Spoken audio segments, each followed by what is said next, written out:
What's going on, everyone? LA Sports back with another video. In this video, I'm going to be just recapping this New York Giants embarrassing performance at home against the LA Rams, where they just get obliterated. They lost 38-11. And the LA Rams, they're just a very good football team. They're a Super Bowl contender. But there's no excuse for the way the New York Giants played in this game. Kadarius Toney, Andrew Thomas, they re-aggravated their injuries. They left early in the game. That did not help. The offensive line sucks. Matt Peart and Nate Solder absolutely suck. I don't know how else to say it, but these two guys are some of the worst players on the New York Giants football team, if they aren't the worst. They just let Daniel Jones get destroyed, and he was sacked 4 times, and realistically, that's not even that's good for the way the Giants played. He should have been sacked 10 to 12 times. That's how bad the offensive line was. His 3 interceptions, they were the first 3 interceptions of the season that really were interceptions that, are real interceptions. The one against the Saints shouldn't really count. It was a Hail Mary at the end of a half. But, Jones was not good, but that's mainly because of the offensive line. The guy had no confidence when he stepped back to pass. He just looked like he was going to get destroyed every time he touched the ball. That was what was going through his head. As soon as Andrew Thomas left, he fumbled the football because Matt Peart, in the first play he came into the game, he got embarrassed. The guy got destroyed on Daniel Jones' blind side, and he got hit from behind, and the ball came out, and that was when the game went downhill. That's when the game really ended. The Rams took over in the red zone, and they scored easily. And then the Giants' defense just, you can't put this on the defense. They were on the field in a tough spot the whole day. The Giants just weren't going to win this game. They have too many injuries. They got a bad offensive line, and that is what it is. The main thing with this Giants team is John Mara, our owner, is an absolute loser, and he has no idea what he's doing. The guy needs to sell the team, and I don't know how else to say that. I'm not going to get in depth with John Mara in this video. He's going to have a video for himself. He is just brutal. The guy's awful. He hasn't done anything good.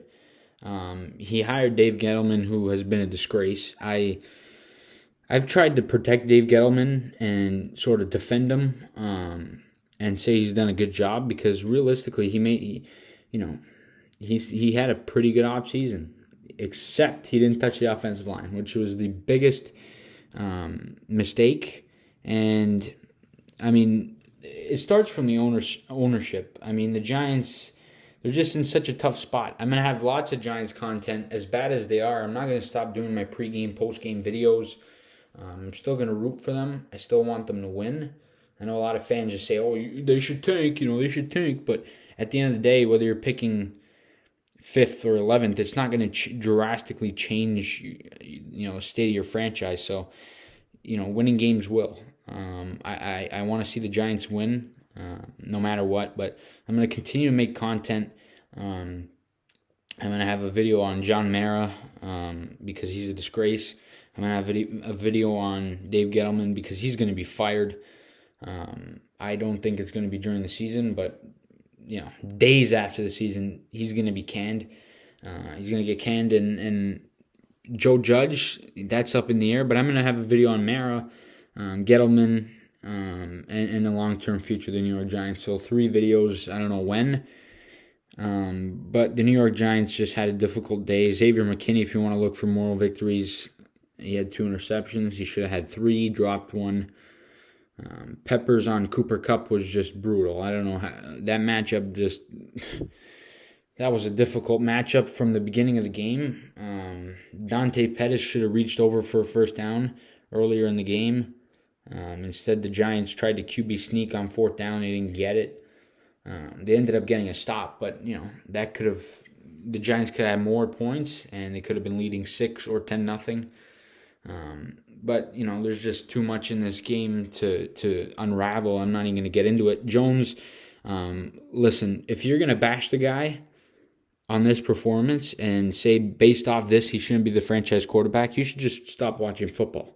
The guy couldn't step back in the pocket for more than a second. He had about 5 or 6 passes that were dropped.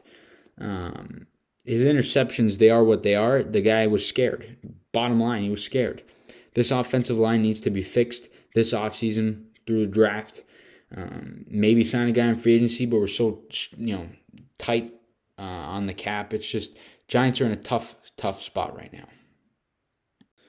That's all really I got in the video, guys. It was a short one. I didn't want to get too in depth with the game, and it was just such a frustrating game. But the New York Giants content is going to be flying around. I'm going to continue to cheer for this team. I'm going to continue to watch, make videos, and there will be better days ahead. So just hang in there. Continue to support the channel. I appreciate everyone that supports me. Leave a comment down below about whatever the hell you want to leave a comment on. If you want to bash them. If you want to talk about a moral victory, do that. Whatever it is, it really helps the channel. Please do that. Please leave a like on the video and stay tuned for the videos and the content I'm going to be putting out on the New York Giants. So please like, please subscribe, and let's go Giants.